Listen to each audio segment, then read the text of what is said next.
ലോകം ശാസ്ത്ര സാങ്കേതിക വിദ്യയിൽ ഇത്രയേറെ മുന്നേറിയിട്ടും ഇന്നും മനുഷ്യൻ ഭയത്തോടെ മാത്രം നോക്കിക്കാണുന്ന ഒരു പുരാതന നിർമ്മിതിയെക്കുറിച്ച് നിങ്ങൾ എപ്പോഴെങ്കിലും ചിന്തിച്ചിട്ടുണ്ടോ? ആയിരക്കണക്കിന് വർഷങ്ങൾക്ക് മുമ്പ് നിർമ്മിക്കപ്പെട്ട ചൈനയിലെ ആദ്യത്തെ ചക്രവർത്തിയുടെ അന്ത്യവിശ്രമ സ്ഥലം ഇന്നും ലോകത്തിന് മുന്നിൽ ഒരു വലിയ ചോദ്യചിഹ്നമായി അവശേഷിക്കുകയാണ്. പാരീസ് നഗരത്തോളം വലിപ്പമുള്ള ഈ ശവകുടീരം എന്താണെന്ന് പൂർണ്ണമായി മനസ്സിലാക്കാൻ ആധുനിക ലോകത്തിന് ഇന്നും സാധിച്ചിട്ടില്ല. വിശ്വസിക്കാൻ പ്രയാസമാണെങ്കിലും നമ്മുടെ കൊച്ചി നഗരത്തെക്കാൾ വലിയൊരു ഭൂഗർഭ സാമ്രാജ്യമാണ് ചൈനയിലെ മണ്ണിൽ ഉറങ്ങിക്കിടക്കുന്നത്.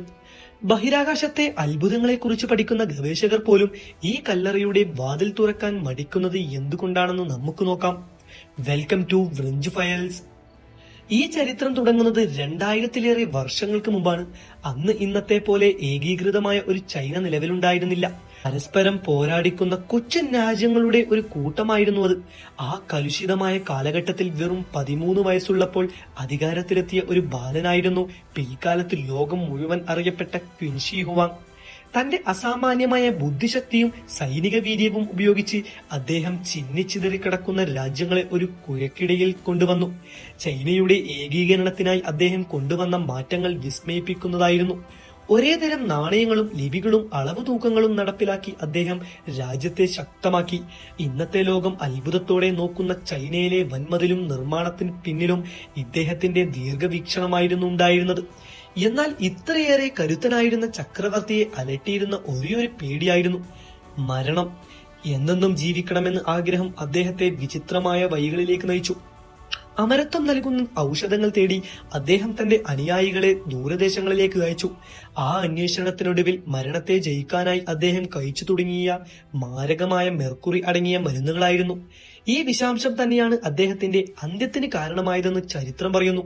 പക്ഷേ മരണം തന്നെ തേടി വരുമെന്ന് ഉറപ്പായപ്പോൾ അദ്ദേഹം മറ്റൊരു അത്ഭുതകരമായ പദ്ധതി തയ്യാറാക്കി. ഭൂമിക്ക് മുകളിൽ ഭരിച്ചതുപോലെ മരണാനന്തരവും തനിക്ക് ഭരിക്കാൻ ഒരു സാമ്രാജ്യം വേണമെന്ന് അദ്ദേഹം ആഗ്രഹിച്ചു. ഇതിനായി 7 ലക്ഷത്തോളം തൊഴിലാളികളെ ഉപയോഗിച്ച് വർഷങ്ങളോളം നീണ്ട അധ്വാനത്തിലൂടെ ഒരു ഭൂഗർഭ നഗരം തന്നെ നിർമ്മിച്ചു.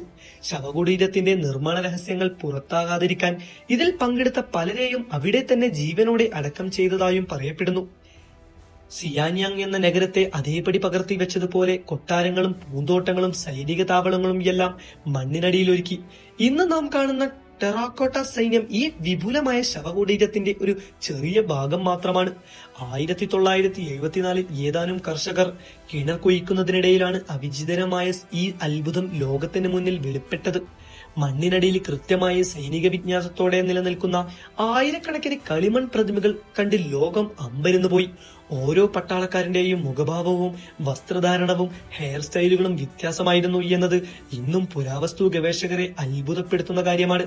വെറുമൊരു സൈന്യം മാത്രമല്ല, ചക്രവർത്തിക്ക് വിനോദത്തിനായി നർത്തകരും സംഗീതജ്ഞരും സർക്കസ് കലാകാരന്മാരും എല്ലാം അവിടെ കളിമണ്ണിൽ പുനർജനിച്ചു. എന്നാൽ ഇതെല്ലാം ശവകുടീരത്തിന്റെ പുറംഭാഗത്തെ കാവൽക്കാർ മാത്രമാണ്. ചക്രവർത്തിയുടെ പ്രധാന കല്ലറ ഇന്നും ആരും തുറക്കാതെ ഭദ്രമായി അടച്ചിട്ടിരിക്കുകയാണ്. പ്രാചീന രേഖകൾ പ്രകാരം ഈ കല്ലറയ്ക്കുള്ളിൽ മെർക്കുറി കൊണ്ട് നിർമ്മിച്ച നദികളും കടലുകളും ഒഴുകുന്നുണ്ടത്രേ. ആധുനിക പരിശോധനകളിൽ ഈ പ്രദേശത്തെ മെർക്കുറിയുടെ അളവ് അമിതമാണെന്ന് കണ്ടെത്തിയിട്ടുണ്ട്. കൂടാതെ അതിക്രമിച്ചു കയറുന്നവരെ തടയാൻ കെണികളും അവിടെ ഒരുക്കിയിട്ടുണ്ടെന്നാണ് കരുതപ്പെടുന്നത്. ഇതിലെല്ലാം ഉപരിയായി 2000 വർഷം വായു കടക്കാതെ ഇരുന്ന ഈ കല്ലറ തുറന്നാൽ അതിനുള്ളിലെ അപൂർവമായ വസ്തുക്കൾ വായു സമ്പർക്കം മൂലം നിമിഷങ്ങൾക്കുള്ളിൽ നശിച്ചു പോകാൻ സാധ്യതയുണ്ട്. അതുകൊണ്ട് തന്നെ ഈ വലിയ രഹസ്യം ഇന്നും മണ്ണിനടിയിൽ സൂക്ഷിച്ചതായി തുടരുകയാണ്. ഭാവിയിൽ സാങ്കേതിക വിദ്യ കൂടുതൽ പുരോഗമിക്കുമ്പോൾ ഇതിനുള്ളിലെ വിസ്മയങ്ങൾ കേടുപാടുകൾ കൂടാതെ പുറത്തെടുക്കാൻ കഴിയുമെന്ന് നമുക്ക് പ്രതീക്ഷിക്കാം. ഇതുപോലുള്ള വീഡിയോ നിങ്ങൾക്ക് കിട്ടാൻ ചാനൽ സബ്സ്ക്രൈബ് ചെയ്യുക, ബെൽ ബട്ടൺ ക്ലിക്ക് ചെയ്ത് വെക്കുക. Thank you for watching.